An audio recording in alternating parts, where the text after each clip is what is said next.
Duchenne Muscular Dystrophy is a rare genetic disease. It is commonly known and diagnosed in boys.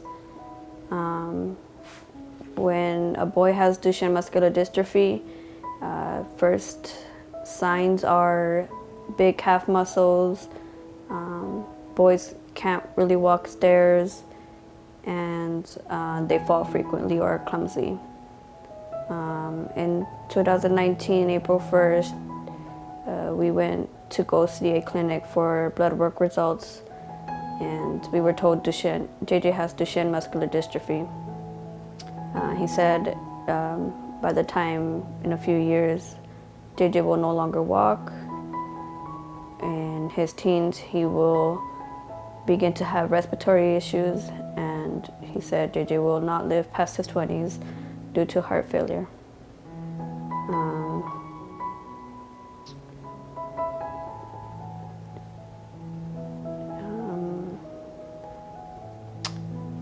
We didn't know what Duchenne was, and the first thing that I did when I got home was Google Duchenne Muscular Dystrophy.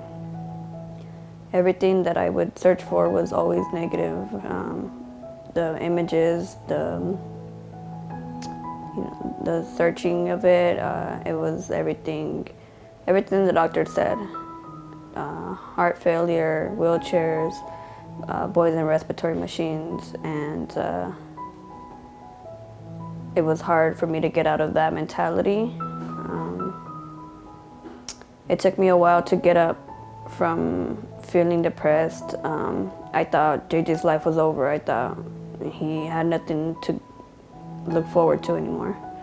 And I thought I'm gonna have to watch him slowly fade away without anything I could do for him or even save him. If that wasn't hard enough, because Duchenne is common in boys, we had to get his brother Andrew tested. A few months later, that result came back as well. Both JJ and Andrew are a deletion 4, which is commonly known as non-stop codon or nonsense mutation.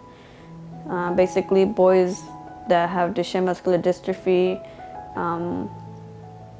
they are missing some part of that dystrophin gene in those 79 exons.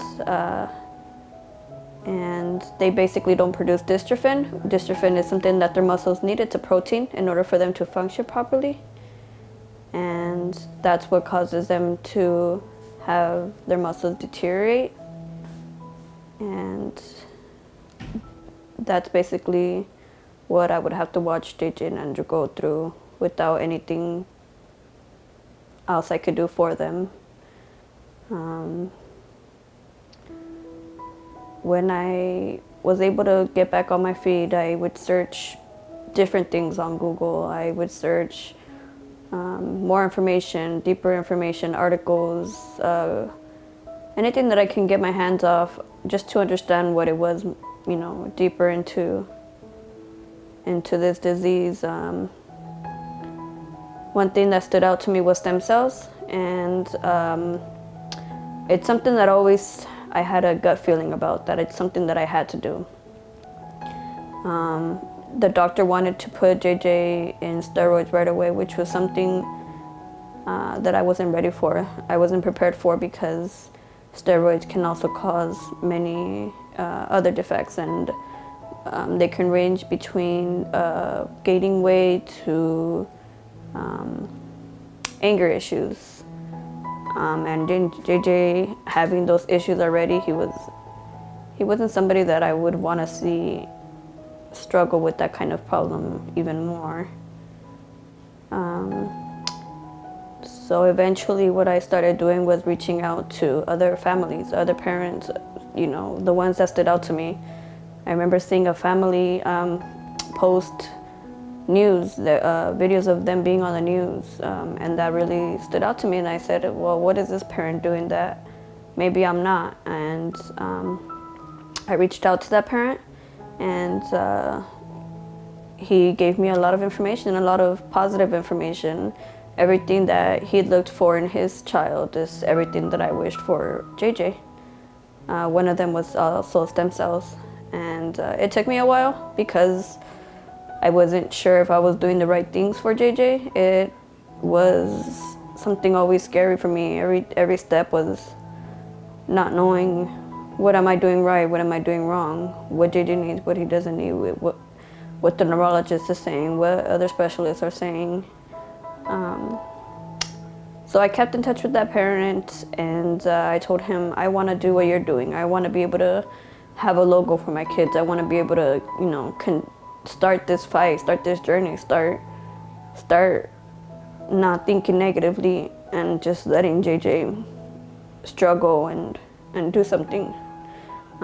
That's when he introduced me to another family who he knew and also did the stem cells, and she did my logo for me.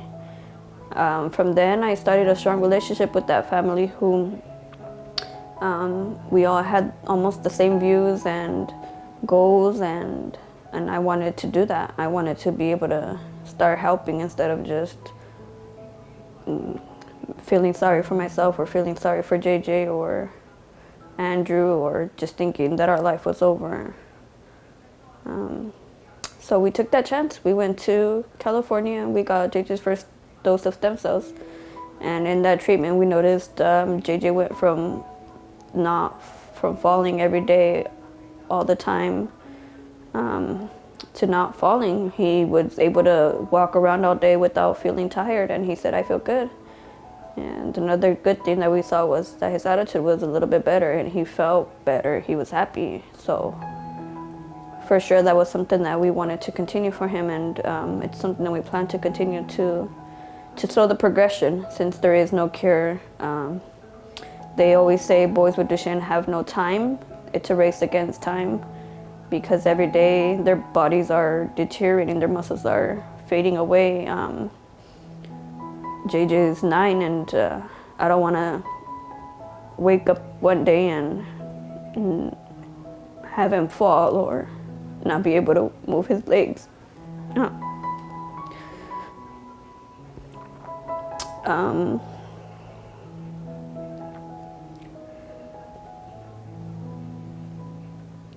Another great thing that was happening in the Duchenne community is a lot of research, a lot of knowledge, a lot of scientists working for treatments, a lot of new technology, and it was something to look forward to. One thing that also stood out to me was an organization called Cure Rare Disease, and the founder is also a family member who his younger brother has Duchenne Muscular Dystrophy, and he understands there's no time to waste. Everything is from a few years ago to now. It's just too slow, and he understands that there's just no time to waste, and he wants everything to be the right way, but done in a fast way where, we don't have to hear another child being lost to Duchenne. We don't have to hear another family member lose their son or their brother or their husband, anybody that suffers with this disease. So Cure Rare Disease is working on a gene therapy, which is it's a virus that hopefully can be a cure for these boys. It will be able to cut their DNA that's faulty and replace it with a different form. Hopefully this new treatment can produce dystrophin, which is what they don't produce, or a similar version of it. So that's where we are right now, and my family has helped me a lot. What started as just thoughts and ideas of us hanging out on a Sunday afternoon quickly, started moving. One of my cousins did a website for us. Another one started thinking of raffles. Another one started thinking of ideas, and it helped me a lot. It made me feel like I wasn't alone. It helped me get the push that I needed as well. So I'm thankful for them as well, and I don't think I could be where I am right now without them. And it's not easy to deal with this disease and then also try to live a normal life or a happy life. But that's what I want. That's my goal. I don't want to stop until I can finally hear that Duchenne has been cured, or there's a treatment out there that can give them a better life, a healthier life, without having to worry about them and them living a life in a wheelchair with nothing to look forward to. I don't want to not do anything and just watch my boys fade away. I want to be able to be in this fight and help other families, and not stop until we win, not stop until we cure Duchenne and we don't have to hear another family hear about their losses, because it's very hard. You can put yourself in their shoes, and it's not something easy to hear.